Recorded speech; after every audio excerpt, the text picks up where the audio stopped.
Hey everybody, it's Kumasi. I am back with a follow-up to the first video that I posted about my experience meeting and interviewing Oprah. And I told you guys, like, it was just a few minutes, but I gained so much from that experience. But honestly, this started way before I even got to meet Oprah. Okay, so let me tell you.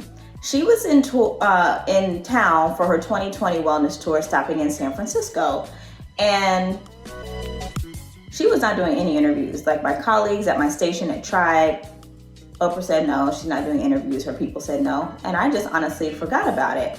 She was doing this tour with Weight Watchers, and they made their CEO available to come on one of our newscasts and do an interview. Great. Oprah still said no. That's fine. But they were like, okay, well, since she's coming on your show, do you want tickets to the wellness tour? Yes. So I was just excited about that. So imagine how I felt when I was sitting in the edit bay and our show's producer came up to me and she was like, I need to talk to you in our news director's office. And I was like, what did I do? I have been good. What did I do? So I walked in there and she is like literally shaking. She is like shaking. And I'm like, what is wrong? What is happening?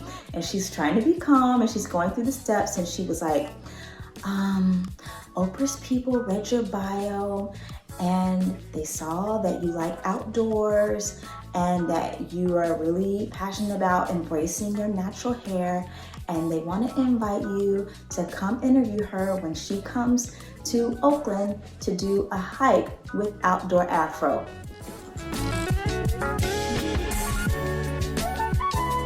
What? First of all, Oprah's people read my bio. They liked it, and they want me to come talk to her. And I was just minding my business. I was not trying. I was not stalking down Oprah's people.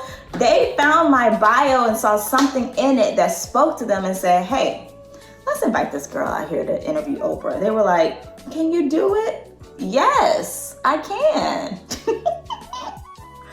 So that taught me one thing. When you put an intention out there, you do not know the how, you don't know the why, you definitely don't know the when. You really have to walk in faith and just trust that somehow this thing is going to come together for you.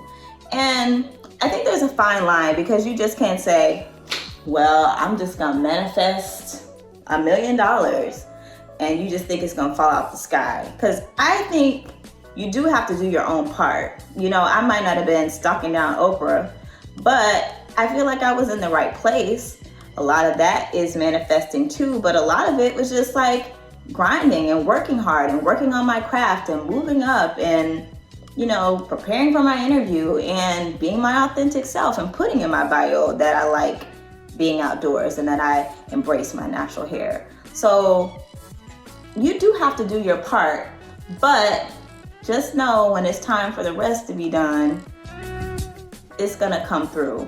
And this is another thing. Sometimes it's gonna come through bigger and better than you ever expected. Like, I would have been content if I just met Oprah at the 2020 Vision Tour and she said, hey, and she took a picture with me. That would have been fine. But my second takeaway is sometimes when you ask for something, you pray for something, you try to manifest something, that it can turn out bigger and better than you even expect. And you gotta leave space for that to happen and just embrace it when it happens.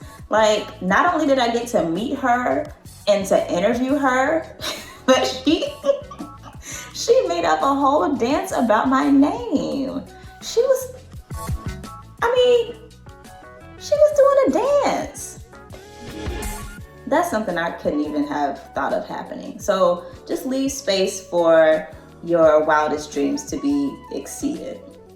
All right, so here is the other thing that I took away. You know, the dance was cute. She was laughing, I was laughing, like, what in the world is happening? Do I dance? Do I sing? What do I do? Do I stand here? Do I let her sing? It was a lot going on in my mind. But after that, like, dance part of my name, what she really said about my name is probably what stuck with me even more. So let me read it. She said, "Your chin must lift up when you say it, Kumasi." And then she said, "It's not a humble name." I said, "It's not, is it?" And she said, "You have to say it like, I am here." And the reason why that stuck out to me is because it was like, in a way, she was saying it's okay to be confident. It's okay to hold your head up high, to know who you are, to be confident in who you are. And for me, that's something that I really struggle with. You know, you put the best on the outside, but we all know, we all struggle with feeling good enough, with really being confident. I know for me, sometimes it's like, you don't want people to think you think you're all that, or who does she think she is? So you kind of just play it safe. You know, you don't want to do too much. And when Oprah said that, it was like, why not be too much? Who am I not to be? If this is who I was created to be, then why not be that? And when she said you have to be like, I am here, to me that meant just own the space that you're in. Like, don't shrink. You're here for a reason. Step in that, walk in that, and believe that you deserve to be where you are. Say, I am here. And so that was a word that I really needed, and something that I am taking with me. Anytime that I start to feel a little insecure or doubting myself or where I am or where I'm going or things that I want or how people might view something that I'm doing. I mean, even these videos and these pictures that I'm posting, I have so much anxiety about it because I'm like, oh my God, look at these pictures. I mean, what are people gonna think about these pictures and me doing videos? It's not a humble name, okay? I am here. So that makes me happy.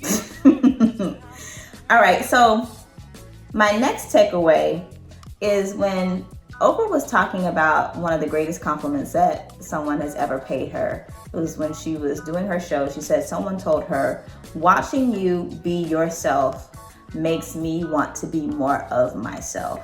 And takeaway number 4 is, watching Oprah be herself made me want to be more of myself. Honestly, like, from the moment she got out of that SUV, she walked in, and first of all, she just has this presence about her. And it's not like arrogance or just, I'm trying to be anything. She wasn't trying to be anything but herself. She just was, you know, and she just had that sense of knowingness about her, calm about her, and peace about her when she was just talking to people. And she made everybody feel like they were special, like they were her friends. Like, she was just coming in the backyard for a cookout and she was like, "Hey y'all." And I just really, I like that. And I think that's just real confidence, just that sense of knowingness of who you are. And it's something that I decided that I wanted to make a part of who I am and be more of that. Because I think it's there, but like she says, just being more of who you are and developing those things. So that's what I really took away from just seeing her, interacting with her. She's just so at ease and making people feel at ease by just being herself, making up Kumasi dances. I love it. And so I just decided that I want to do more of that. And it wasn't just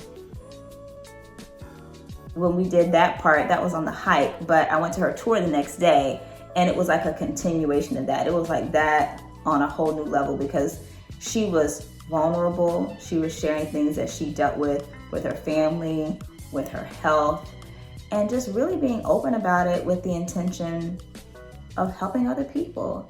And so I want to do more of that, and I'm going to do more of that. Really, that's what this video is about. It's the start of me doing more of that, of me being more of myself. And I am really excited about that, and I'm excited that I got this experience, which really was the catalyst to all of this. So I hope that these takeaways can help you as much as they help me, because I think that these are areas that we all can grow in, and hopefully it will help us just lead better and happier lives. So thanks for watching this video. I hope you enjoyed it. Let me know if you have any questions about anything that I talked about, any of my takeaways, or even just about meeting Oprah. I'd love to answer as many as I can. And I also want to talk more about the tour. When Oprah was sharing with us, she gave us this booklet to go through so that we could all just have our own idea of wellness and define what that looks like for each and every one of us and meet our goals. And honey, those questions, they got to it. And I can't wait to share that with you. So watch out for that next video. And thanks for hanging out with me. Talk to you soon. Bye.